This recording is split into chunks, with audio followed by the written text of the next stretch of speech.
네가 혼자 밥값이나 벌 수 있을 것 같아? 그 말을 들은 건 밤 10시가 넘은 시간이었어요. 부엌 불빛만 켜져 있던 그 부엌에서 남편은 제 얼굴을 똑바로 보며 그렇게 말했습니다. 비웃는 것도 아니고 화를 내는 것도 아니었어요. 그냥 당연한 사실을 확인하듯 아주 조용하게. 저는 그날까지 40여 년을 그 집에서 살았습니다. 밥이 조금만 식어도 타박이 왔고 어디를 나가도 누구를 만나는지 먼저 말해야 마음이 편했습니다. 그게 남편이 까다로운 탓이라고 생각했지 제가 겁을 먹어서 그랬던 거라고는 한 번도 생각해 본 적이 없었어요. 69에 집을 나왔습니다. 이제야 숨 좀 쉬고 살겠다 싶었는데 이상하게도 마음은 더 편해지질 않았어요. 자유를 얻은 줄 알았는데 왜 그날부터 더 겁이 나기 시작했을까요? 시작 전 구독과 좋아요로 함께 해주시고 어느 지역에서 듣고 계신지 댓글로 한 번씩만 남겨주세요. 그곳에 행복이 닿길 바라겠습니다. 미안해요. 그 말을 저는 이유도 확인하기 전에 먼저 꺼내는 사람이었습니다. 무슨 잘못을 했는지, 정말 잘못이 맞긴 한 건지, 그런 건 나중 문제였어요. 입에서 사과가 먼저 나오고 그 다음의 상황을 살피는 순서가 몸에 완전히 배어 있었거든요. 그게 이상한 줄을 몰랐습니다. 40년 넘게 그렇게 살았으니까요. 그 집에서 아침은 늘 긴장으로 시작했어요. 새벽 6시가 채 안 된 시간부터 부엌에 서 있었습니다. 된장국을 데우면서 동시에 생선을 굽고 밥솥 보온 상태를 확인하고 찬 공기가 제 가시지 않은 부엌에서 혼자 분주하게 움직였어요. 남편 박태식 씨가 일어나기 전에 상이 다 차려져 있어야 했거든요. 조금이라도 늦으면 한숨이 먼저 나왔고 한숨 다음엔 말이 따라왔으니까요. 그날은 생선이 조금 늦었습니다. 불 조절을 잘못했는지 속이 덜 익었고 다시 뒤집다 보니 시간이 흘렀어요. 남편이 식탁 앞에 앉아 상을 한번 훑어보더니 숟가락도 들기 전에 길게 숨을 내쉬었습니다. 말은 짧았어요. 넌 평생 제대로 하는 게 하나 없다. 크게 화를 낸 것도 아니었어요. 소리를 지른 것도 아니었고요. 그냥 아침 인사를 건네듯 당연한 사실을 확인하듯 그렇게 말하고는 숟가락을 들었습니다. 저는 그 말을 들은 뒤에 또 미안해요를 꺼냈어요. 자동처럼요. 남편이 밥을 다 먹고 방으로 들어간 뒤에야 저는 제 밥을 먹었습니다. 앉아서 먹은 것도 아니었어요. 싱크대 옆에 그냥 서서 남편이 남긴 국물을 데우지도 않고 찬밥 위에 부어 대충 몇 술 뜨는 식이었죠. 오래된 습관이었습니다. 언제부터 그렇게 됐는지 기억도 나지 않을 만큼 오래된. 복지관에 나가기 시작한 건 그보다 조금 전부터였어요. 스마트폰 교육이 있다고 해서 처음엔 그냥 시간이나 때우자는 마음으로 갔는데 거기서 최복순 씨를 만났습니다. 저보다 1살 아래인데 말이 빠르고 거침이 없는 사람이었어요. 처음엔 그 씩씩함이 좀 낯설기도 했는데 이상하게 옆에 있으면 마음이 편했습니다. 어느 날 교육을 기다리면서 저도 모르게 이런 말을 했어요. 저는 친구 만나러 나갈 때도 미리 말해놔야 마음이 편해요. 그냥 훌쩍 나가면 왜 그랬냐고 하니까요. 그러면서 웃었어요. 별것도 아닌 일처럼요. 그런데 복순 씨가 웃지 않았습니다. 제 얼굴을 한번 보더니 조용히 말했어요. 언니, 그건 편한 게 아니에요. 겁나는 거예요. 요즘은 그런 걸 가스라이팅이라고 하더라고요. 가스라이팅? 처음 들어보는 말이었습니다. 무슨 뜻인지도 잘 몰랐어요. 집에 돌아와서 혼자 검색해 봤는데 화면을 읽다가 어느 순간 손이 멈췄어요. 상대방이 틀렸는데 자꾸 내가 잘못한 것 같은 기분이 든다. 판단보다 눈치가 먼저 나온다. 혼자 있을 때도 그 사람 반응을 먼저 상상한다. 한 줄 한 줄 읽을 때마다 가슴 어딘가가 이상하게 욱신거렸습니다. 틀린 말이 하나도 없었거든요. 그래도 그날은 그냥 덮었어요. 아직은 인정하기 싫었던 것 같아요. 저녁에 복지관에서 돌아오면서 이상한 걸 느꼈습니다. 아파트 앞에 도착해서 엘리베이터를 기다리는데 몸이 혼자 달라지는 거예요. 어깨가 먼저 내려갔고 걸음이 느려졌고 가방 지퍼를 무의식적으로 소리 없이 닫았습니다. 현관 비밀번호를 누르려다가 손을 멈추고 그 순간을 가만히 들여다봤어요. 이 집 문 앞에만 서면 저는 이렇게 됐어요. 소리를 줄이고 존재감을 줄이고 내가 들어가도 불편하지 않다는 걸 미리 증명하려는 것처럼요. 누가 시킨 것도 아닌데, 남편이 뭐라 한 것도 아닌데, 그냥 몸이 먼저 알아서 작아지고 있었어요. 그날 밤 다이어리 귀퉁이에 짧게 썼습니다. 내가 원래 이런 사람이었나? 병원 정기검진 날짜를 말한 건 그 다음 주였어요. 저녁을 먹고 나서 남편 옆에 앉아 다음 주 화요일에 내과 가야 한다고 했습니다. 혈압이 요즘 좀 오르는 것 같고 어지럼증도 가끔 있어서요. 남편은 제 말이 끝나기도 전에 리모컨으로 TV 채널을 돌렸어요. 소리가 확 커졌습니다. 저는 한 번 더 말했어요. 조금 더 크게요. 남편은 그냥 화면을 봤습니다. 예전 같으면 그냥 넘겼을 거예요. 알아들었겠거니 바쁜가 보다 나중에 또 말하지 뭐 하고요. 그런데 그날은 어쩐 일인지 그 장면이 머릿속에서 지워지지 않았어요. 내가 아프다고 했는데, 검진을 간다고 했는데, 이 사람은 지금 소리를 키웠어. 처음으로 이런 생각이 들었습니다. 이 사람은 내가 아픈 것도 안 궁금한가. 그 생각이 들자마자 이상하게 무서워졌어요. 생각이 무서운 게 아니라 그 생각을 하고 있는 제 자신이 낯설어서요. 40년 넘게 같이 살면서 그런 생각을 한 번도 해본 적이 없었으니까요. 그날 밤은 쉽게 잠이 오지 않았습니다. 천장을 보다가 옆으로 돌아 눕다가 남편 코 고는 소리를 들으면서 저는 오래전 일들을 하나씩 꺼내봤어요. 딱히 나쁜 일이라고 할 것도 없었어요. 손찌검을 당한 것도 아니었고 굶은 것도 아니었고 심하게 욕을 들은 것도 아니었으니까요. 그런데 이상하게 피곤했습니다. 밥상을 차리면서 긴장하는 것, 나가기 전에 미리 보고하는 것, 말하다가 남편 표정을 먼저 살피는 것, 웃음소리도 너무 크면 안 될 것 같아서 줄이는 것, 그런 것들이 하루하루 쌓여서 40년이 됐어요. 큰일은 없었지만 작은 긴장이 한 번도 끊긴 적이 없었던 거예요. 그게 피로였던 거더라고요. 그것도요. 복순 씨를 다시 만난 건 며칠 뒤였어요. 복지관 마당 벤치에 나란히 앉아서 따뜻한 믹스커피를 마시면서 저는 병원 얘기를 꺼냈습니다. TV 채널 돌리던 남편 얘기도요. 복순 씨는 커피를 내려놓고 저를 봤어요. 언니, 그거 오래된 거 맞아요. 근데 오래됐다고 괜찮은 게 아니잖아요. 저는 그 말을 듣고 한참 아무 말도 못했어요. 반박하고 싶었는데 반박할 말이 없었거든요. 오래됐다는 게 괜찮다는 뜻이 아니라는 걸 저도 사실은 알고 있었으니까요. 그냥 그렇게 믿고 싶었던 것 뿐이었어요. 집으로 돌아가는 버스 안에서 창밖을 봤습니다. 늦가을 가로수가 거의 다 비어 있었어요. 잎이 다 떨어진 나무를 보는데 이상하게 그 나무가 저 같았습니다. 속은 아직 살아있는데 겉에서 보면 아무것도 없는 것처럼 보이는. 버스가 정류장에 설 때마다 사람들이 오르내렸어요.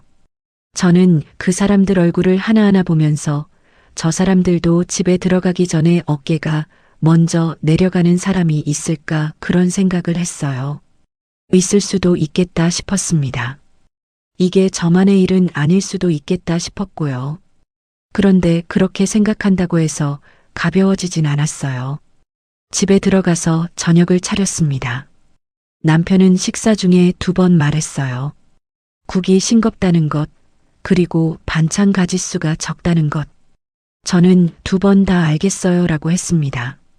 씻고 나서 방에 들어와 불을 끄고 누웠는데 어둠 속에서 복순 씨 말이 계속 맴돌았어요. 오래됐다고 괜찮은 게 아니잖아요. 눈을 감았다 떴다를 반복하다가 결국 일어나 앉았습니다. 서랍에서 다이어리를 꺼내 뭔가를 쓰려다가 펜을 든 채로 한동안 빈 페이지만 바라봤어요. 쓸 말이 너무 많은 건지 아니면 아직 정리가 안 된 건지 알 수 없었습니다. 결국 한 줄만 썼어요. 나는 지금 괜찮은가? 물음표를 찍고 다이어리를 덮었습니다. 대답은 쓰지 않았어요. 아직은 무서웠거든요. 대답을 쓰는 순간 뭔가가 돌이킬 수 없어질 것 같은 느낌이 들었습니다. 그날 밤은 그렇게 끝이 났어요. 그런데 며칠 뒤 병원에서 저는 처음으로 보호자 칸이 비어 있는 접수증을 혼자 손에 들고 서 있게 됩니다. 접수증을 받아들고 펜을 잡았을 때 저는 잠깐 멈칫했습니다.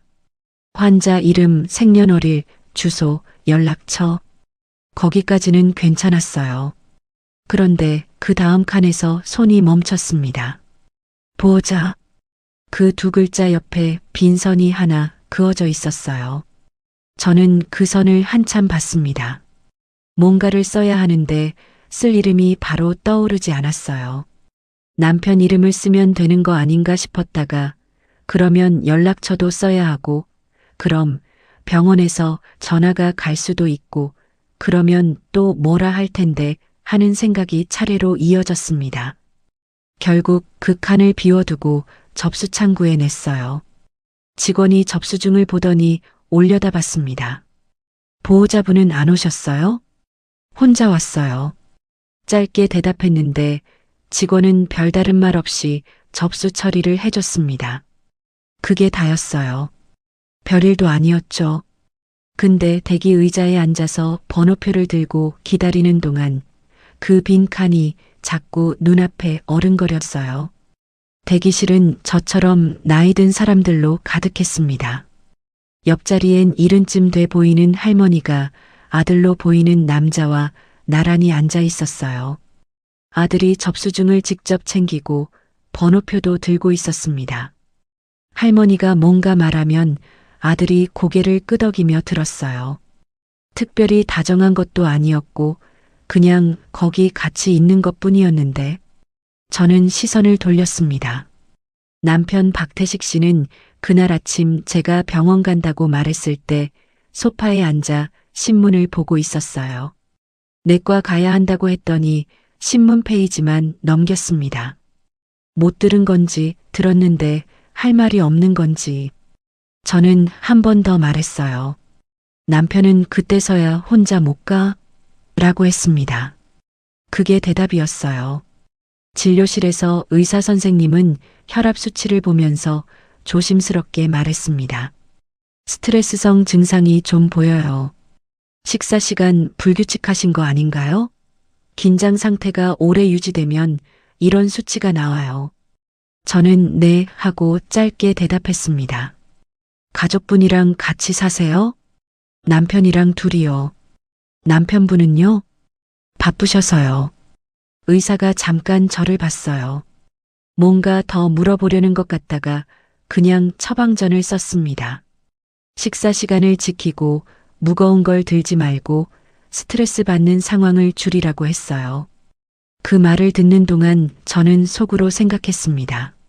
스트레스 받는 상황을 줄이려면 집에 안 들어가면 되는데 그 생각이 들자마자 스스로 놀랐어요. 제가 그런 생각을 할 줄 몰랐거든요. 집에 돌아오니 남편은 거실에 있었습니다. 약봉지를 들고 들어가는 저를 보더니 한번 훑어봤어요. 또 병원 갔어? 멀쩡한 사람이 유나는. 저는 신발을 벗으면서 아무 말도 안 했습니다. 예전 같으면 별것 아니에요. 그냥 검진이에요라고 받아쳤을 텐데 그날은 그 말이 나오지 않았어요. 약봉지를 부엌 선반에 올려두고 손을 씻었습니다. 남편이 뒤에서 또 말했어요. 내가 혼자 뭘 못하니까 자꾸 사람 붙잡으려는 거야. 병원을 혼자 못 가. 저는 수도꼭지를 잠그고 잠시 그 자리에 서 있었습니다. 물소리가 사라지고 나니 집안이 조용해졌어요. 그 조용함 속에서 남편 말이 더 크게 들렸습니다. 혼자 뭘 못한다. 이상하게도 그 말이 그날따라 예전처럼 그냥 흘러가지 않았어요. 어딘가에 걸리는 느낌이었습니다. 수건으로 손을 닦으면서 내가 정말 혼자 못하는 사람인가 하는 생각이 들었어요. 아니면 혼자 하게 내버려 두지 않은 사람이 문제인 건가. 딸 선영이를 만난 건 그 주 토요일이었습니다. 집 근처 카페에서 따뜻한 걸 마시자고 불렀어요. 선영이는 아이 학원 스케줄 때문에 시간이 빠듯하다면서도 왔습니다. 앉자마자 핸드폰을 테이블 위에 뒤집어 놓더니 엄마 빨리 말해. 나 1시간밖에 없어라고 했어요. 저는 커피를 한 모금 마시고 천천히 말했습니다. 엄마가 이제 아빠랑 따로 살고 싶다. 선영이 얼굴이 굳었어요. 저를 보다가 주변을 한번 둘러봤습니다. 옆 테이블에 사람이 있는지 확인하는 것처럼요. 이 나이에 왜 그래, 엄마. 괜히 일 키우지 마. 일이 아니야. 엄마가 너무 힘들어. 힘든 거야 다들 힘들지. 아빠가 좀 까칠한 건 나도 알아. 근데 지금까지 살았잖아. 이제 와서 왜?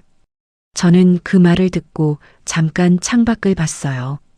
밖에 사람들이 지나가고 있었습니다. 다들 어딘가로 가는 사람들이었어요. 선영아, 엄마가 병원을 혼자 다녀왔어. 아빠한테 말했는데 소리만 키우더라. 선영이는 잠깐 말이 없다가 말했어요. 아빠가 원래 그런 사람이잖아. 엄마도 알면서 원래 그런 사람.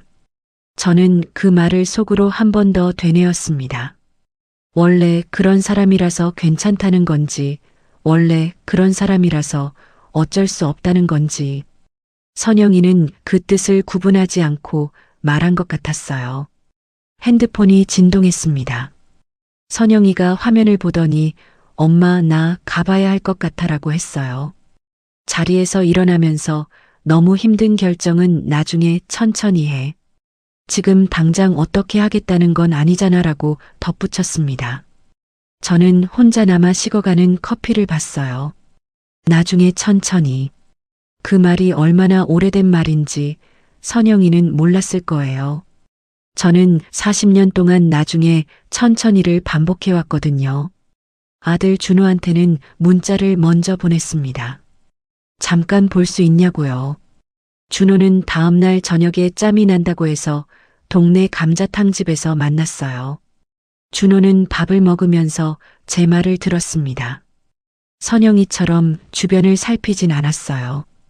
그냥 뚝배기를 휘저으면서 듣다가 말했습니다. 아버지 성격이 문제인 건 알아요. 근데 엄마 지금까지 버텼으면 조금만 더 하면 안 돼요? 조금만 더. 저는 그 말을 듣고 국물을 한 숟갈 떴다가 다시 내려놨습니다. 준호야, 엄마한테 조금만 더가 몇 년이야? 준호는 대답을 못했어요. 뚝배기만 휘저었습니다. 아버지가 변하실 분도 아니고 엄마도 지금 뭘 크게 바라는 것도 아니잖아요. 그냥 지금처럼 사시면 안 돼요? 지금처럼요. 저는 준호 얼굴을 봤어요. 나쁜 아들이 아니에요. 준호는요. 그냥 이 문제가 자기 삶으로 들어오는 게 불편한 거겠죠.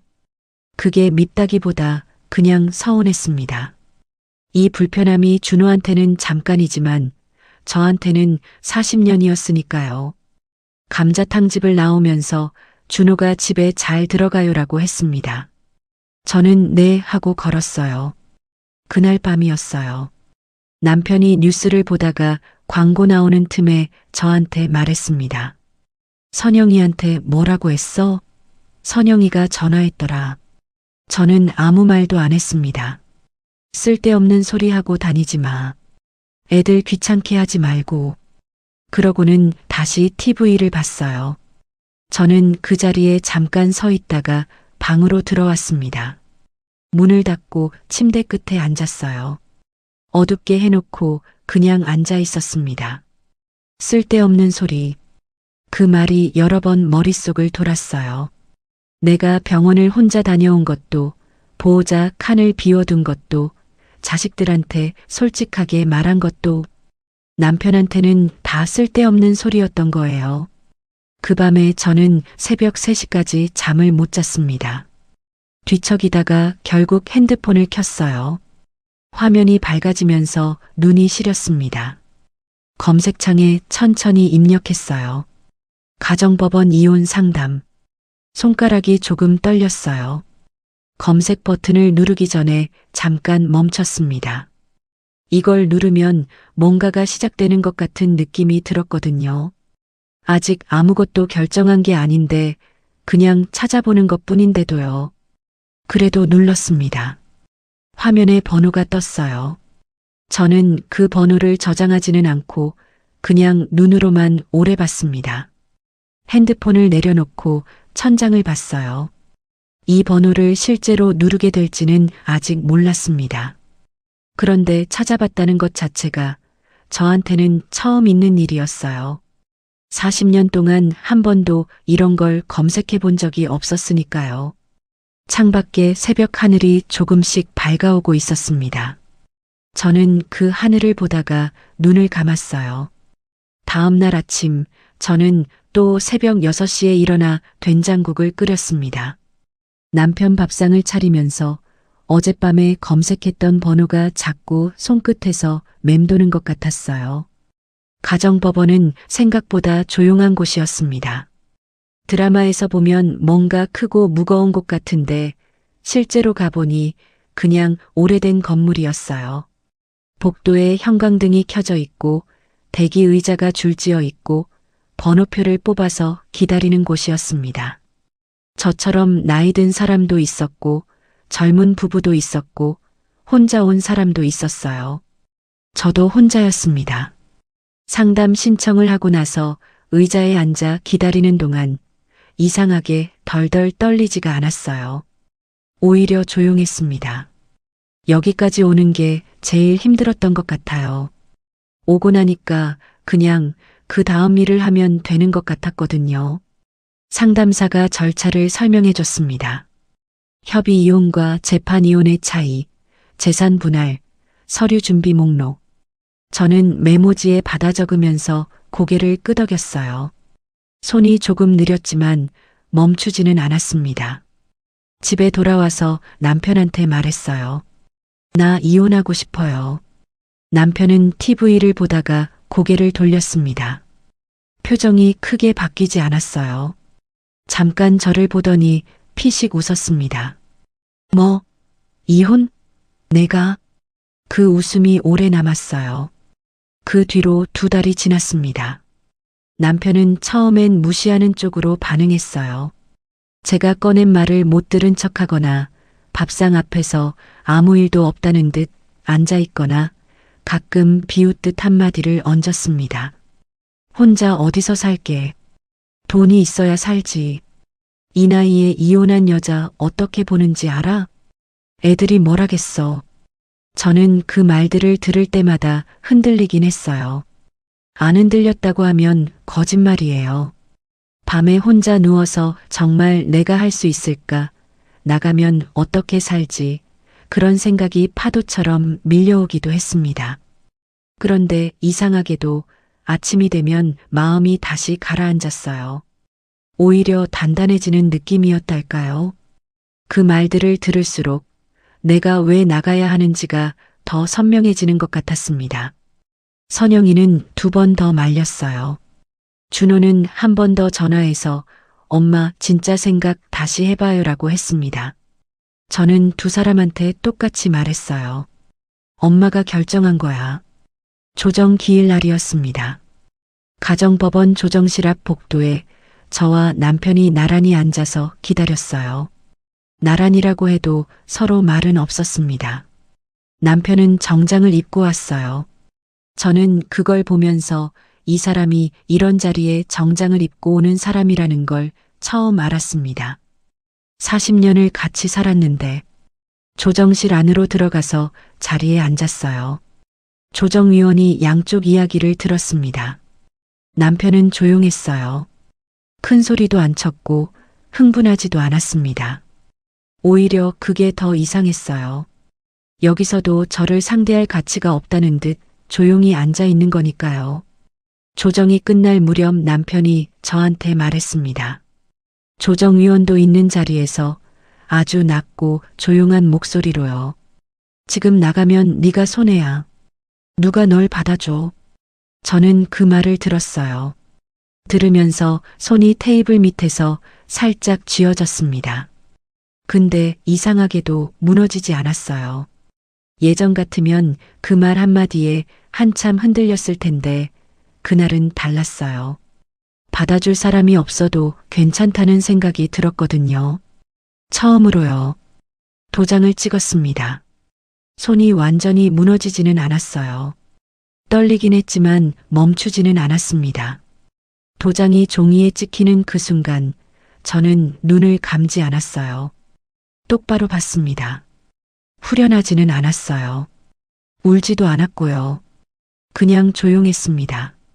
오래 눌려있던 것이 한 번에 터지는 게 아니라 그냥 천천히 공기가 빠져나가는 것 같은 느낌이었어요. 부동산 사무실에 간 건 그로부터 며칠 뒤였습니다. 재산 분할로 받은 돈이 많지 않았어요. 넉넉하진 않지만 작은 원룸 보증금을 낼 수 있는 정도였습니다. 소장님이 몇 군데를 보여줬는데 저는 너무 위도 싫고 너무 좁은 것도 좀 그렇다고 했더니 3층짜리 빌라 2층 끝방을 보여줬어요. 햇빛이 조금 들어오는 방이었습니다. 벽지가 오래돼서 군데군데 누렇게 됐고 창문 하나가 조금 삐거덕거렸어요. 화장실이 좁았고 부엌은 거의 없다시피 했습니다. 그래도 저는 그 방이 괜찮았어요. 아무도 트집 잡지 않는 방이라는 게 그것만으로 충분했거든요. 빨간 번호표가 달린 열쇠를 받았습니다. 손바닥에 올려놓고 잠깐 봤어요. 작고 차가운 열쇠였습니다. 근데 이게 제 거라는 게 이상하게 실감이 잘 안 났어요. 40년 만에 처음 받아보는 제 방 열쇠였으니까요. 이삿짐이랄 것도 없었습니다. 큰 집에서 40년을 살았는데 제 것이라고 가져올 게 별로 없었어요. 옷 몇 벌, 이불 하나, 소형 밥솥, 전기포트, 약봉지 몇 개, 다이어리. 그게 다였습니다. 택시 트렁크에 다 들어갔어요. 방에 짐을 내려놓고 혼자 서 있었습니다. 생각보다 더 작은 방이었어요. 짐을 내려놓으니까 바닥이 거의 다 찼습니다. 벽이 가까웠고 천장이 낮았어요. 그런데 이상하게 답답하지 않았습니다. 오히려 그 좁음이 내 크기에 맞는 것 같은 느낌이었달까요? 처음으로 제 몸에 맞는 공간에 들어온 것 같은 느낌이요. 창문을 열었어요. 바깥에서 바람이 들어왔습니다. 저는 그 바람을 맞으면서 한동안 서 있었어요. 누가 뭐라고 하지 않았습니다. 바람이 들어오든 말든 창문을 열든 닫든 아무도 한숨을 쉬지 않았어요. 그 고요함이 낯설었습니다. 좋은 의미로요. 첫날 저녁은 편의점에서 해결했어요. 삼각김밥 2개랑 컵국 하나를 샀습니다. 방 바닥에 앉아서 컵국에 뜨거운 물을 붓고 삼각김밥 포장을 뜯었어요. 고급스럽지 않았습니다. 근사하지도 않았고요. 그냥 차갑고 작은 방 바닥에 앉아서 혼자 먹는 저녁이었어요. 근데 이상하게 편했습니다. 밥이 식을까봐 긴장하지 않아도 됐고 반찬이 맛없다는 말을 들을 필요도 없었어요. 제가 먹고 싶을 때 먹고 먹다가 멈추고 싶으면 멈추면 됐습니다. 삼각김밥을 다 먹고 나서 컵국을 천천히 마시는데 그냥 그 시간이 좋았어요. 이렇게 조용한 밥상이 이렇게 편한 건지 처음 알았습니다. 다음 날 아침에 근처 시장을 좀 걸었어요. 혼자 나가는데 아무한테도 말 안 해도 됐습니다.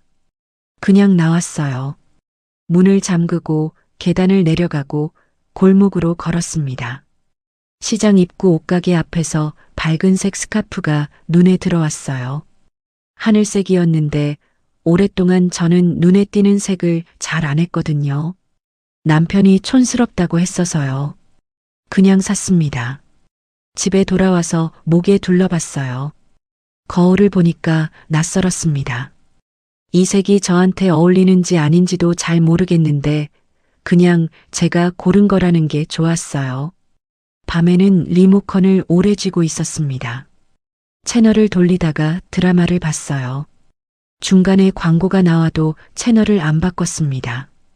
보고 싶은 채널을 제가 정했어요. 볼륨도 제가 정했고요. 누가 시끄럽다고 하지 않았고 그걸 왜 보냐고 하지 않았습니다.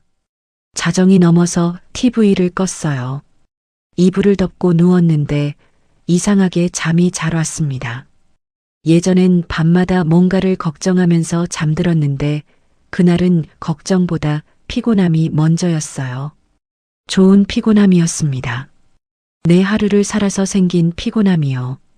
그렇게 일주일이 지났어요. 그 일주일 동안 저는 처음으로 아침에 일어나서 누구 눈치를 보지 않았습니다. 밥을 먹고 싶으면 먹고, 나가고 싶으면 나가고, 쉬고 싶으면 쉬었어요. 별것 아닌 것들인데 저한테는 40년 만에 처음 있는 일이었습니다. 복순 씨한테 문자를 보냈어요. 나 이사했어요. 작은 방이에요. 근데 제 방이에요. 복순 씨가 바로 답장을 보내왔습니다. 잘했어요, 언니. 이제 진짜 시작이네요. 저는 그 문자를 보면서 창문 쪽을 봤어요. 햇빛이 들어오고 있었습니다. 좁은 창이지만 제가 원할 때 열고 닫을 수 있는 창이었어요. 진짜 시작? 그 말이 좋으면서도 조금 무서웠습니다. 왜냐하면 그때까지만 해도 저는 자유가 이렇게 비쌀 줄은 몰랐거든요. 일주일쯤 지나서 우편함을 처음 열어봤습니다. 봉투가 여러 장 꽂혀 있었어요. 월세 고지서, 관리비, 전기요금, 건강보험료. 하나씩 꺼내서 손에 들고 계단에 서 있었습니다. 봉투가 얇은데도 손에서 묵직하게 느껴졌어요. 뜯으면 숫자가 나올 거였습니다. 그 숫자들을 보고 나면 지금 이 가벼운 기분이 달라질 것 같은 예감이 들었어요. 저는 봉투들을 들고 방으로 올라갔습니다. 방 안에 들어와서 바닥에 앉았어요. 한 장씩 천천히 뜯기 시작했습니다. 자유가 비싸다는 걸 저는 그 봉투들을 열면서 처음으로 실감하기 시작했습니다. 봉투를 다 열고 나서 한참 동안 아무 말도 못했습니다. 방 바닥에 고지서들을 쫙 펼쳐놓고 계산기를 꺼내서 하나씩 두드렸어요. 월세, 관리비, 전기요금, 통신비, 건강보험료. 숫자들을 더하는 손가락이 느려졌습니다. 더할수록 숫자가 커졌고 커질수록 숨이 조금씩 짧아졌어요. 연금이 들어오는 날짜를 달력에 적어봤습니다. 그 날짜와 고지서 납부 날짜를 나란히 써놓고 보니 숫자가 맞지 않았어요. 연금이 들어오는 날보다 나가는 날이 먼저였습니다. 관리비는 25일, 전기요금은 말일, 건강보험료는 열흘. 연금은 25일에 들어오는데 그 전에 이미 빠져나가야 하는 것들이 줄을 서 있었어요. 냉장고를 열었습니다. 계란 몇 알, 김치 한 통, 물병 2개. 그게 다였어요. 이사 오면서 장을 제대로 본 적이 없었거든요. 혼자 사는데 얼마나 필요하겠냐 싶어서 조금씩만 샀는데 막상 냉장고를 열어보니 텅 빈 것 같은 느낌이 들었습니다. 냉장고 불빛이 하얗게 방 안으로 새어나왔어요. 문을 닫았습니다. 그리고 다시 고지서들을 봤어요. 이걸 다 내고 나면 남는 게 얼마인지, 그걸로 한 달을 어떻게 살아야 하는지. 머릿속으로 계산이 돌아갔는데 답이 잘 나오지 않았어요. 자유가 비싸다는 걸 머리로는 알았는데 이렇게 숫자로 눈앞에 펼쳐지니까 느낌이 달랐습니다. 그날 밤은 계산기를 옆에 두고 잠들었어요. 복순 씨한테 말하지는 않았습니다. 괜찮다고 했거든요. 이사 오고 나서 복순 씨가 어떻냐고 물을 때마다 잘 지내고 있다고, 조용해서 좋다고 했어요. 틀린 말은 아니었습니다. 조용한 건 진짜였으니까요.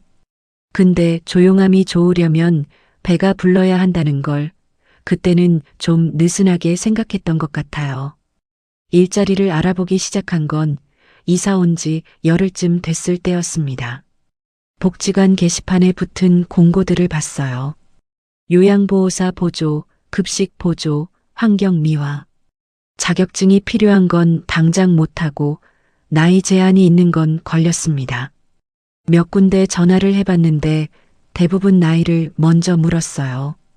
69이라고 하면 잠깐 말이 없다가 연락드릴게요라는 말로 끊겼습니다. 그 연락은 오지 않았어요. 시장 반찬가게 일을 소개받은 건 복지관 지인을 통해서였습니다. 새벽 5시에 나가서 오전까지 재료 손질을 하는 일이었어요. 시급이 많지 않았지만 당장 시작할 수 있었고 매일 나갈 수 있다고 했습니다. 저는 다음 날부터 나가겠다고 했어요. 첫날 새벽 알람이 울리기 전에 눈이 떠졌습니다. 밖은 아직 깜깜했어요. 옷을 챙겨 입고 나오니 골목이 조용했습니다. 새벽 공기가 차가웠어요. 걸어가면서 숨을 들이쉬면 목 안쪽이 시렸습니다. 버스 정류장에 아주머니 2분이 이미 서 계셨어요. 다들 비슷한 시간에 비슷한 곳으로 가는 사람들이었습니다. 반찬가게 뒷주방은 좁고 어두웠어요. 형광등이 하나 켜져 있었고 큰 플라스틱 통에 재료들이 담겨 있었습니다. 시금치, 무, 콩나물, 우엉. 저는 앞치마를 두르고 자리에 앉아서 시금치부터 집었어요. 다듬으면서 손끝이 금방 곱아왔습니다. 물이 차가웠거든요. 사장은 나쁜 사람이 아니었어요. 인사도 하고 첫날이라고 천천히 하라고도 했습니다. 근데 일이 쌓이면 말이 달라졌어요. 어머님, 그거 말고 이거 먼저요. 손이 좀 늦으시네. 빨리빨리요. 제 촉이 나쁜 게 아니라는 건 알아요. 가게 일이 그런 거니까요.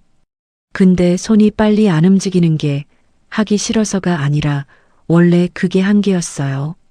마음은 빠른데 손이 따라가지 않는 느낌이요. 그게 자꾸 마음에 걸렸습니다. 일주일쯤 지나서 퇴근길에 약국에 들렀습니다. 혈압약이랑 관절약, 소화제를 샀어요. 약사가 봉투를 내밀면서 금액을 말했는데 저는 잠깐 지갑을 들고 말이 없었습니다. 생각보다 많았거든요. 영양제는 빼드릴까요? 제가 먼저 말했어요. 약사가 잠깐 저를 봤습니다. 뭔가 말하려다가 그냥 빼고 계산해줬어요. 저는 봉투를 들고 나왔습니다. 걸어오면서 손을 봤어요. 손가락 마디 2개가 부어 있었습니다. 물에 오래 담그고 무거운 걸 들고 같은 동작을 반복하다 보니 그렇게 됐어요. 집에 와서 파스를 붙이려는데 손가락이 잘 접히지 않았습니다. 파스를 붙이는데 평소보다 시간이 2배는 걸렸어요. 침대에 누우면서 생각했습니다. 일을 해야 버티는데 일을 할수록 몸이 망가지고 있었어요. 그 2가지가 동시에 맞는 말이라는 게 처음 실감됐습니다. 어느 쪽을 포기해도 안 되는 상황이었어요. 가게에서 같이 일하는 여자가 있었습니다. 저보다 10살쯤 어렸는데 말이 많고 부침성이 있는 편이었어요. 쉬는 시간에 자꾸 말을 걸었습니다. 어디서 왔냐? 혼자 사냐? 자식은 있냐? 저는 짧게 대답했어요. 어느 날 그 여자가 쉬는 시간에 옆에 앉으면서 말했습니다. 언니, 그렇게 새벽 일만 해선 못 버텨요. 몸이 먼저 나가거든요. 저는 고개를 끄덕였어요. 내가 아는 방이 하나 있는데 월세가 훨씬 싸요. 지금 언니 사는 데보다 한참 싸고 관리비도 없어요. 혼자 사는 분들끼리 서로 도와야지. 안 그래요? 저는 그 말을 듣고 바로 대답하지 않았습니다. 솔직히 마음이 조금 움직이긴 했어요. 월세가 싸다는 말이 귀에 걸렸거든요. 근데 처음 보는 사람이 소개하는 방이라는 게 선뜻 내키지 않았습니다. 며칠 생각해 보겠다고 했어요. 그 여자는 괜찮다고 했습니다. 천천히 생각하라고요. 며칠 뒤 원룸 주인한테서 문자가 왔어요. 다음 달부터 월세를 올린다는 내용이었습니다. 금액이 적혀 있었어요. 많이 오른 건 아니었는데 저한테는 그 차이가 작지 않았습니다. 계산기를 두드려 봤더니 그 금액이 오르면 한 달에 남는 돈이 거의 없었어요. 그 문자를 받고 나서 그 여자 말이 다시 생각났습니다.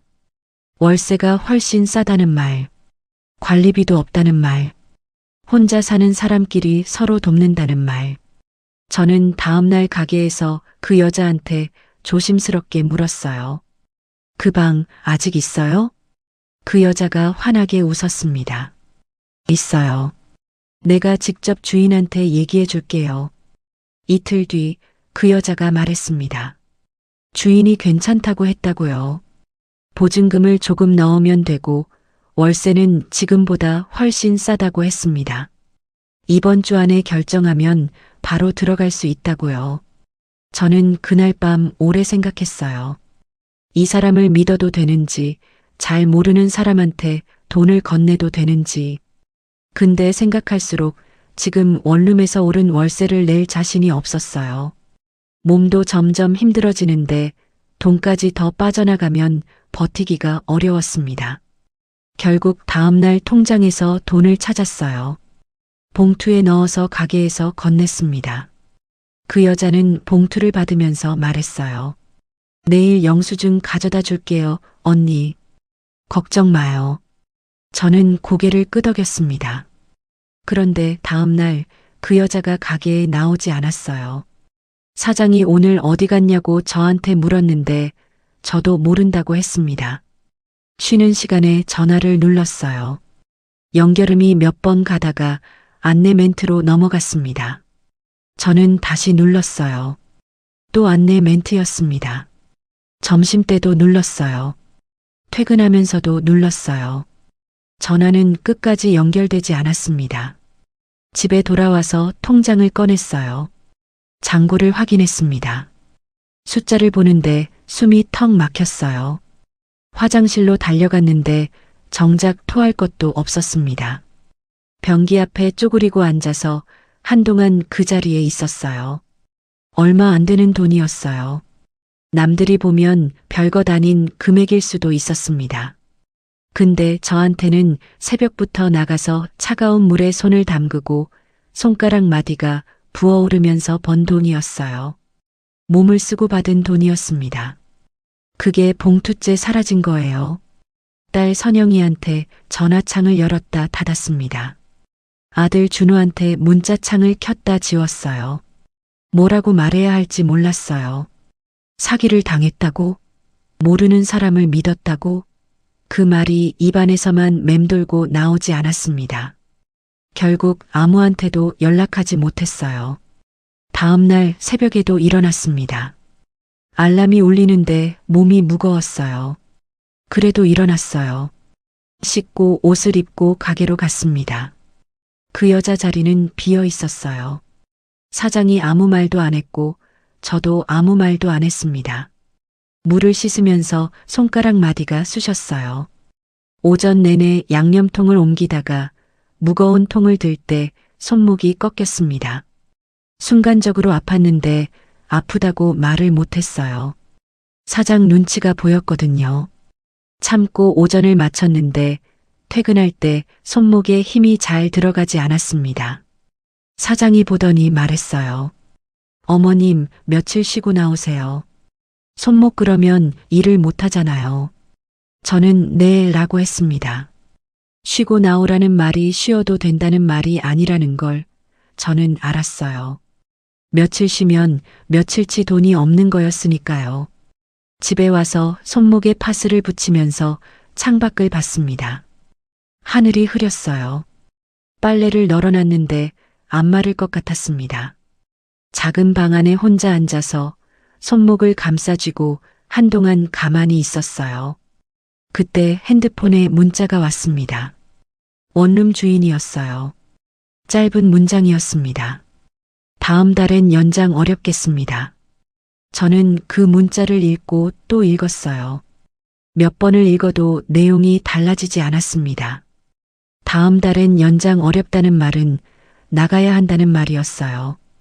돈은 사라졌고 몸은 망가지고 있고 일은 쉬어야 하고 방도 비워야 하는 상황이 한꺼번에 쌓여 있었습니다. 저는 핸드폰을 내려놓고 천장을 봤어요. 예전 집으로 돌아가고 싶다는 생각은 들지 않았습니다. 그게 이상하게도 확실했어요. 그 집으로 돌아가는 건 답이 아니라는 걸 몸이 먼저 알고 있었거든요. 근데 그렇다고 지금 이 방에서 버틸 수 있는지도 솔직히 자신이 없었습니다. 다음 달엔 어디서 자야 하는지 저는 그날 밤 그 답을 아직 가지고 있지 않았어요. 손목에 보호대를 감고 누워 있는데 잠이 오지 않았습니다. 천장을 보다가 옆으로 돌아눕고 다시 천장을 보다가 또 돌아눕고 그러다가 결국 핸드폰을 켰어요. 원룸 주인 문자가 화면 위에 그대로 있었습니다. 다음 달엔 연장 어렵겠습니다. 저는 그 문장을 또 읽었어요. 읽을 때마다 가슴 어딘가가 조금씩 더 무거워지는 것 같았습니다. 달력을 열었어요. 다음 달까지 남은 날짜를 세어봤습니다. 손가락으로 하나씩 짚어가면서요. 날짜가 생각보다 얼마 남지 않았어요. 그 안에 다른 방을 구해야 하는데 지금 통장 잔고로 보증금을 낼 수 있는 곳이 있을지 그게 막막했습니다. 새벽 2시가 넘어서 겨우 눈을 감았어요. 아침에 일어나니 손목이 더 부어 있었습니다. 며칠을 그렇게 지냈어요. 가게는 쉬고 있었고 방 안에 있는 시간이 길어졌습니다. 밥을 챙겨 먹어야 한다는 건 알았는데 냉장고를 열 때마다 의욕이 없었어요. 계란 2개를 풀어서 프라이팬에 올리다가 기름이 튀어 손목 위에 닿았는데 아픈 것보다 그냥 멍하게 그 자리를 봤습니다. 복순 씨한테 전화가 왔어요. 언니, 요즘 복지관에 안 나오네요. 괜찮아요? 응, 손목이 좀 안 좋아서요. 많이 아파요? 조금요. 괜찮아요. 괜찮지 않았는데 괜찮다고 했어요. 복순 씨한테 다 말하면 걱정할 것 같았거든요. 그리고 솔직히 말로 꺼내면 더 실감날 것 같아서 무서웠습니다. 입 밖에 안 내면 아직은 어떻게든 될 것 같은 느낌이 있었어요. 그게 착각이라는 걸 알면서도요. 손목을 조금 쓸 수 있을 것 같아서 가게에 다시 나간 건 닷새째 되던 날이었습니다. 사장이 반겨줬어요. 일손이 부족했던 것 같았습니다. 저는 앞치마를 두르고 자리에 앉았어요. 무거운 건 못 들었지만 재료 다듬는 건 할 수 있었습니다. 손목에 힘을 많이 주지 않으면 됐거든요. 쉬는 시간에 국밥집에 갔어요. 시장 골목 안쪽에 오래된 국밥집이 있었는데 가게 사람들이 가끔 거기서 밥을 먹었습니다. 저도 따라갔어요. 뜨거운 국물이 앞에 놓이니까 몸이 조금 풀리는 것 같았습니다. 손을 그릇 옆에 붙이고 국물을 마시는데 그제야 제가 며칠 동안 제대로 뭘 못 먹었다는 게 느껴졌어요. 그때 옆에 앉은 여자가 저한테 국물을 더 밀어줬습니다. 언니 많이 힘들었죠? 얼굴이 안 좋아요. 사기를 친 그 여자가 아니었어요. 가게에서 같이 일하는 다른 분이었습니다. 50대 중반쯤 돼 보이는 분인데 말이 없고 묵묵하게 일하는 스타일이었어요.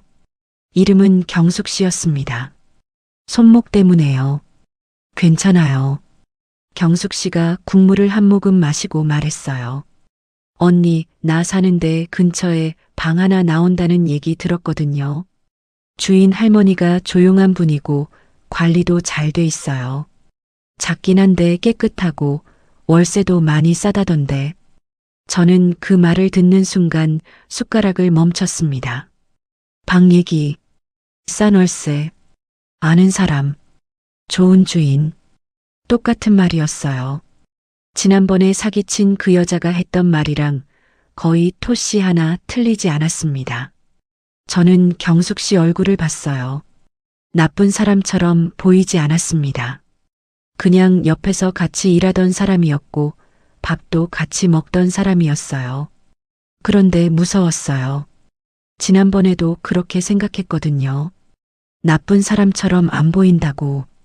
밥도 같이 먹는 사람이라고. 고마워요. 일단 좀 생각해 볼게요. 저는 그렇게만 했습니다.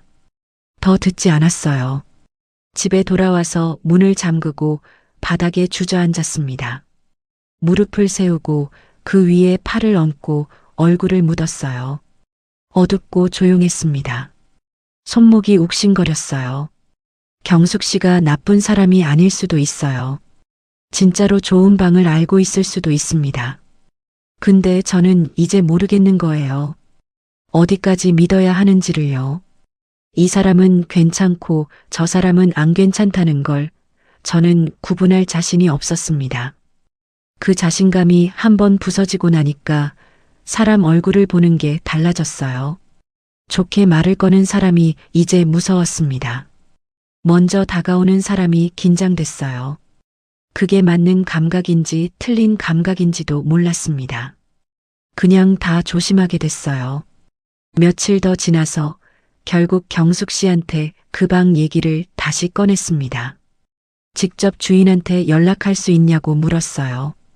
중간에 돈을 건네는 건 못하겠다고, 계약은 제가 직접 주인이랑 하겠다고 말했습니다. 경숙 씨는 잠깐 제 얼굴을 보더니 고개를 끄덕였어요. 당연하죠. 제가 번호 드릴게요. 번호를 받아서 직접 전화를 했습니다. 주인 할머니는 목소리가 낮고 조용한 분이었어요. 방 크기, 관리 상태, 계약 조건을 물었는데 차분하게 대답해 줬습니다. 일단 보러 오라고 했어요. 방을 보러 간 건 그 다음 날이었어요. 낡은 2층 건물이었습니다. 계단이 삐걱거렸고 복도가 좁았어요.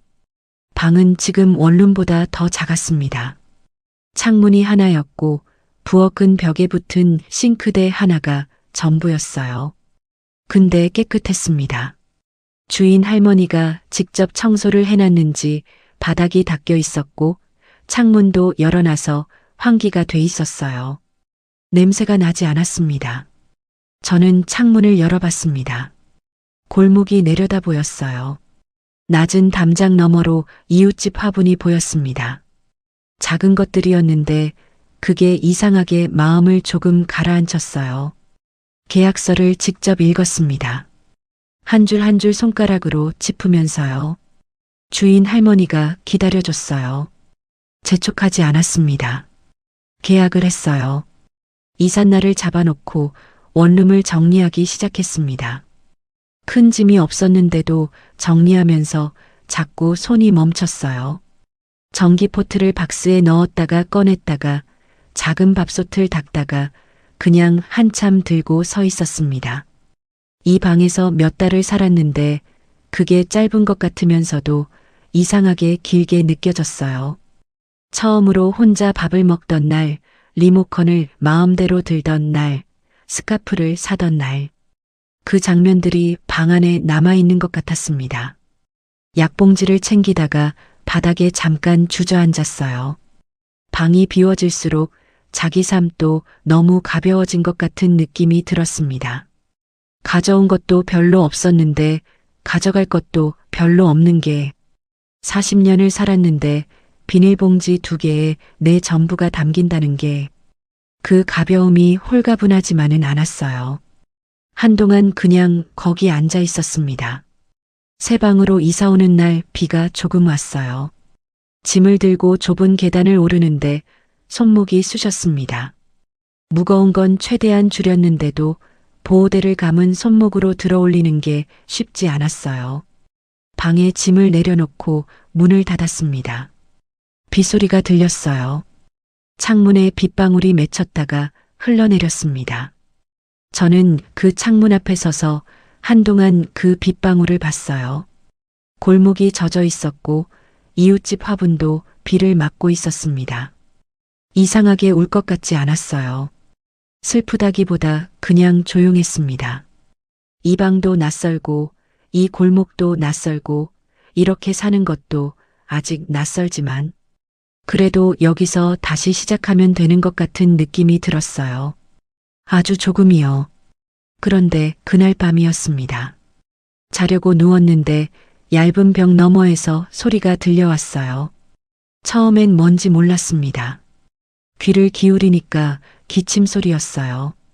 옆방에서 나는 거였습니다. 잠깐 듣고 있으니까 그 뒤로 물 끓는 소리, 누군가의 TV 소리, 계단을 오르내리는 발소리가 차례로 섞여 들어왔어요. 저는 철제 침대 끝에 앉았습니다. 원룸은 조용했는데 여기는 달랐어요. 벽이 얇아서 옆 사람 소리가 다 들려왔습니다. 낯선 사람들의 밤이 제 방 안으로 스며들어 오는 것 같았어요. 처음엔 그게 불편했습니다. 근데 한참 듣다 보니까 이상하게 덜 외로운 것 같기도 했어요. 누군가가 살고 있다는 소리였으니까요. 혼자 사는 사람들이 각자의 밤을 지내고 있다는 소리였으니까요. 그 생각이 드니까 조금 힘이 빠졌어요. 나쁜 의미가 아니라 긴장이 조금 풀리는 쪽으로요. 며칠 지나서 주민센터 안내문을 받았습니다. 우편함에 꽂혀 있었어요. 지역 주민 복지 서비스 안내라고 적혀 있었습니다. 펼쳐보니 항목들이 나열돼 있었어요. 긴급복지 상담, 주거 지원, 의료비 상담. 저는 그 세 줄을 한번 읽었습니다. 그리고 접으려다가 다시 펼쳤어요. 주거 지원이라는 말이 마음에 걸렸거든요. 이 방도 언제까지 있을 수 있는지 모르는 상황이었으니까요. 손목이 나아지지 않으면 가게 일도 오래 못할 것 같았고, 그러면 또 돈이 끊기고, 또 방을 옮겨야 하는 상황이 올 수도 있었습니다. 그 악순환이 눈앞에 그려졌어요. 안내문을 챙겨서 방 안 서류철에 끼워 넣었습니다. 당장 어떻게 하겠다는 게 아니라 일단 가지고 있자는 마음이었어요. 그래도 이걸 버리지 않고 챙겼다는 게 저한테는 조금 다른 일이었습니다. 예전 같으면 이런 거 받아봤자 나한테 해당되는 것도 아니라며 바로 버렸을 거예요. 근데 지금은 달랐어요. 해당될 수도 있다는 걸 알게 됐으니까요. 그날 밤 잠들기 전에 손목을 봤습니다. 보호대가 낡아 있었어요. 며칠째 매일 감다 보니 천이 늘어져 있었습니다. 새로 사야 하는데 그것도 돈이었어요. 작은 것들이 다 돈이었습니다. 핸드폰을 들었어요. 선영이 이름 위에 손가락을 올렸다가 내렸어요. 준호 이름 위에도 올렸다가 내렸습니다. 아직은 말하고 싶지 않았어요. 말하면 걱정하는 척 하면서 결국 그냥 참으라는 말이 나올 것 같았거든요. 그 말을 지금은 감당하고 싶지 않았습니다. 핸드폰을 내려놓고 천장을 봤어요. 벽 너머에서 또 소리가 들렸습니다. 이번엔 누군가 낮게 콧노래를 흥얼거리는 소리였어요. 뭔지 모를 멜로디였는데 어딘지 모르게 익숙한 것 같기도 했습니다. 저는 그 소리를 들으면서 눈을 감았어요. 내일 주민센터 안내문을 다시 꺼내봐야겠다는 생각을 하면서요. 아직은 무너지지 않았습니다. 무너질 것 같으면서도 아직은요. 그런데 그 다음 날 저는 결국 그 안내문을 들고 주민센터 문을 열게 됩니다. 주민센터 문을 열고 들어가면서 잠깐 멈칫했습니다. 민원 창구가 줄지어 있었고 번호표를 뽑아야 한다는 안내판이 보였어요. 저는 번호표를 뽑고 대기 의자에 앉았습니다. 손에 안내문을 들고 있었어요. 며칠 동안 서류철에 끼워뒀다가 꺼낸 거라 모서리가 조금 접혀 있었습니다. 기다리는 동안 주변을 봤어요. 저처럼 나이 든 분들도 있었고 젊은 엄마가 아이를 안고 앉아 있기도 했습니다. 다들 각자의 사정을 들고 온 사람들이었어요. 저만 힘든 게 아니라는 걸 그 대기실에 앉아 있으면서 이상하게 실감했습니다. 번호가 불렸어요. 창구 앞에 앉으니 상담사가 먼저 인사를 했습니다. 김나현 씨라고 했어요. 30대 후반쯤 돼 보였는데 목소리가 차분했습니다. 서두르는 느낌이 없었어요. 어떻게 오셨어요? 저는 안내문을 내밀었습니다. 이게 우편함에 왔는데 주거 지원이랑 의료비 상담이 있다고 해서요. 김나연 씨가 종이를 한 장 꺼냈습니다. 현재 거처, 월 수입, 건강 상태, 자녀와의 연락 여부를 차례로 물었어요. 저는 대답했습니다. 짧게 사실대로요. 혼자 삽니다. 새벽 일을 했는데 손목을 다쳐서 지금은 쉬고 있어요. 연금이 조금 나오고요. 자녀는 있는데 따로 삽니다. 그 말들을 늘어놓고 나니까 제 상황이 이렇게 요약되는 거구나 싶었어요. 말로 꺼내니까 더 선명하게 보였습니다. 크지 않은 목소리였는데 말이 나올 때마다 가슴이 조금씩 가벼워지는 것 같기도 하고 반대로 더 무거워지는 것 같기도 했어요. 상담사가 적다가 한번 올려다 봤습니다. 지금 많이 힘드시겠네요. 저는 반사적으로 말했어요. 괜찮아요. 그랬더니 상담사가 잠깐 펜을 내려놨습니다. 그리고 조용히 말했어요. 괜찮지 않으셔도 됩니다. 지금은 적는 게 먼저예요. 그 말을 들었을 때 이상하게 눈물이 날 것 같았습니다. 나지는 않았어요. 그냥 목 안쪽이 조금 조여드는 것 같았습니다. 괜찮지 않으셔도 된다는 말을 저는 얼마 만에 들어보는 건지 몰랐어요. 아니, 그 말을 살면서 몇 번이나 들어봤는지조차 기억이 나지 않았습니다. 상담사가 종이를 밀어줬어요. 이름, 생년월일, 현재 거처, 가족관계. 저는 펜을 받아들었습니다. 그리고 척칸에 천천히 썼어요. 한 명자. 또박또박 썼습니다. 획 하나하나를 확인하면서요.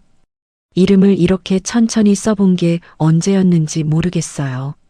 서류에 이름을 쓸 때는 늘 빠르게 흘렸었거든요.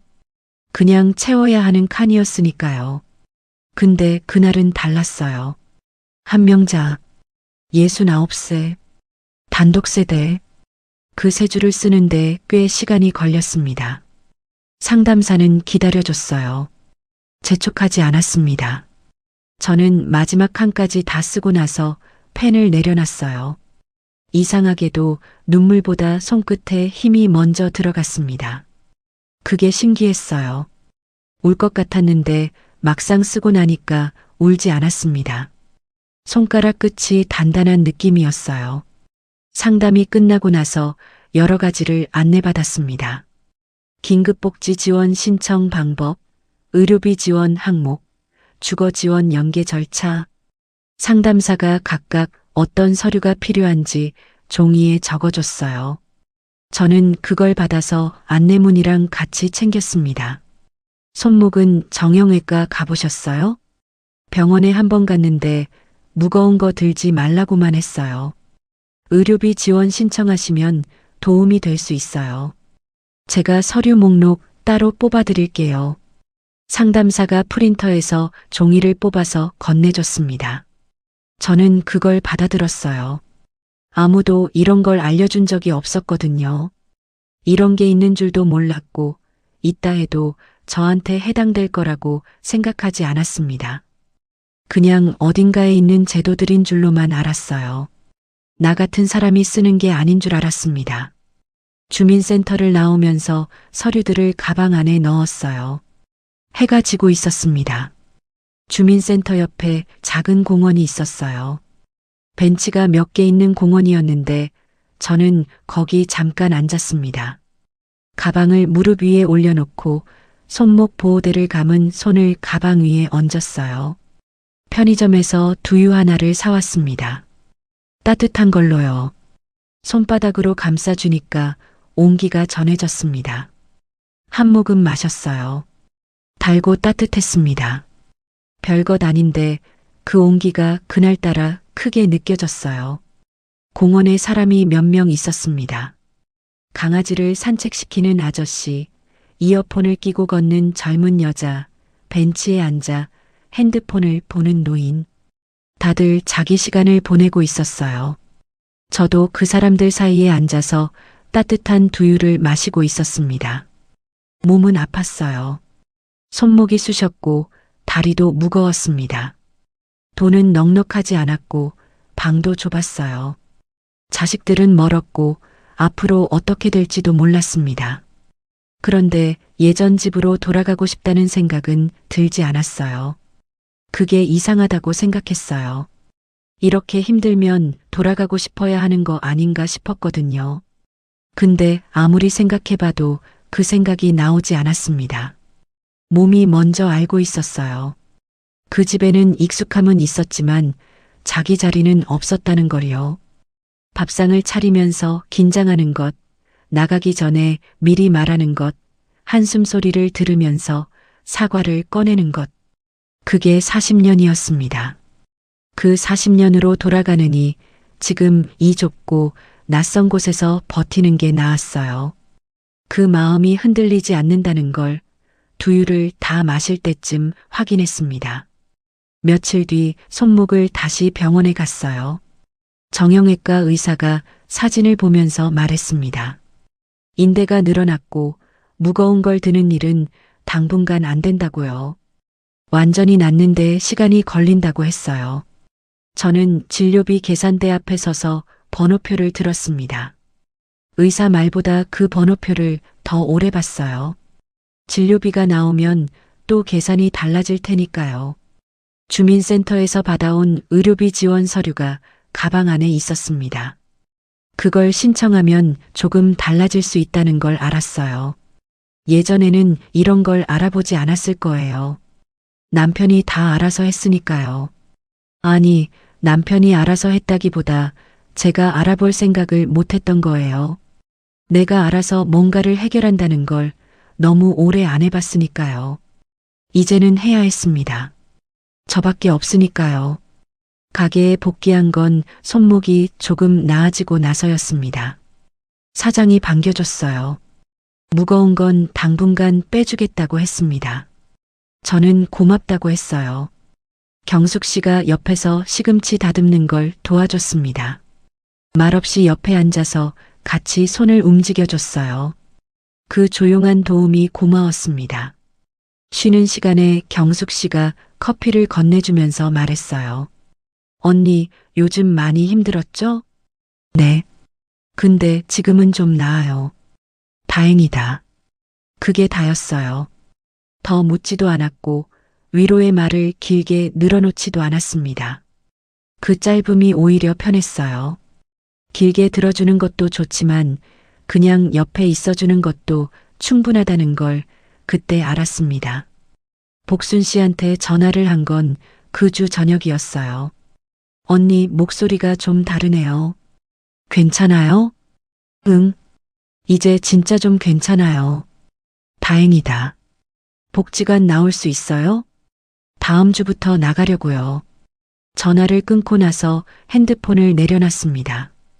창문 쪽을 봤어요. 골목에 가로등이 켜져 있었습니다. 좁은 창으로 보이는 풍경이었는데 그게 이상하게 익숙해져 있었어요. 몇 달 전만 해도 낯설었던 골목인데 사람은 낯선 것에도 익숙해지는 것 같습니다. 그게 생각보다 빠르기도 하고요. 그날 밤 자기 전에 다이어리를 꺼냈어요. 오래된 다이어리였습니다. 이사 오면서 챙겨온 것 중 하나였어요. 예전에 썼던 페이지들을 뒤적였습니다. 내가 원래 이런 사람이었나? 나는 지금 괜찮은가? 짧게 썼던 문장들이 있었어요. 새 페이지를 폈습니다. 오늘 날짜를 쓰고 잠깐 생각하다가 천천히 썼어요. 몸은 아직 아프다. 돈은 아직 부족하다. 근데 오늘 하루는 내가 살았다. 그게 다였어요. 거창하지 않았습니다. 대단한 다짐도 아니었고요. 그냥 오늘 하루를 제가 살았다는 사실 하나를 썼어요. 다이어리를 덮고 불을 껐습니다. 저는 69에 이혼했어요. 그게 정답이었는지는 아직도 모릅니다. 잘한 일인지, 더 잘할 수 있었는지, 다른 방법이 있었는지, 그런 건 지금도 가끔 생각해요. 근데 한 가지는 압니다. 그 집에서 나온 건 잘한 일이었어요. 아무리 힘들어도 그 집으로 돌아가고 싶다는 생각이 한 번도 들지 않았다는 게 그 증거예요. 몸이 먼저 아는 것들이 있거든요. 머리보다 정직한 것들이요. 사기를 당하기도 했고, 손목이 망가지기도 했고, 방을 옮기기도 했어요. 자식들은 여전히 멀고, 돈은 여전히 빠듯합니다. 달라진 게 뭐냐고 하면 딱히 뭔가 크게 달라진 것 같지 않을 수도 있어요. 근데 다른 게 하나 있습니다. 아침에 일어나서 누구 눈치를 보지 않아요. 밥을 먹을 때 긴장하지 않아요. 나가고 싶으면 나가고 쉬고 싶으면 쉽니다. 그게 별것 아닌 것 같지만 저한테는 40년 동안 없었던 것들이에요. 요즘은 주민센터 서류 처리가 조금씩 되고 있습니다. 의료비 지원도 신청했고 주거 지원도 상담을 받고 있어요. 복지관에도 다시 나가기 시작했습니다. 복순 씨 옆에 앉아서 믹스커피를 마시고 스마트폰 교육도 들어요. 별것 아닌 하루들이에요. 근데 그 하루들이 이제는 제 것입니다. 누가 트집 잡지 않는 하루들이고 누구 눈치를 보지 않는 하루들이에요. 밥이 식어도 제가 선택한 온도고 채널을 돌려도 제가 고른 채널입니다. 처음엔 자유가 이렇게 비쌀 줄 몰랐어요. 이렇게 외롭고, 이렇게 무섭고, 이렇게 아플 줄 몰랐습니다. 알았어도 나왔을 거냐고 묻는다면 솔직히 자신 없어요. 근데 지금 이 자리에서 뒤를 돌아보면 그래도 나온 게 맞았습니다. 예전 집에는 익숙함이 있었어요. 40년의 냄새와 40년의 자리가 있었습니다. 근데 그 자리가 제 자리였는지는 모르겠어요. 거기서 저는 늘 작아지는 쪽이었으니까요. 지금 이 방은 좁습니다. 벽이 낡았고 계단이 삐걱거려요. 벽 너머에서 이웃 소리가 들리고 냉장고가 가끔 이상한 소리를 냅니다. 근데 이건 제 방이에요. 제 이름으로 계약한 방이고 제가 고른 방이고 제가 열고 닫는 문이 있는 방입니다. 공원 벤치에 앉아서 두유를 마시던 그날 저녁이 가끔 생각납니다. 몸은 아프고 돈은 없고 어디로 가야 할지도 몰랐던 그 저녁이요. 근데 그 벤치에 앉아 있을 때 이상하게 무너지지 않았어요. 왜 그랬는지 지금도 정확히는 모릅니다. 아마도 그 자리가 제 자리였기 때문인 것 같아요. 누가 앉으라고 한 것도 아니고 누가 거기 있어도 된다고 허락한 것도 아니었어요. 그냥 제가 앉고 싶어서 앉은 자리였습니다. 그게 처음에는 당연한 것 같지만 저한테는 오래 없었던 일이었어요. 이제부터는 그렇게 살려고 합니다. 누구의 눈치가 아니라 제 이름으로요. 한명자, 69세. 이제 시작입니다.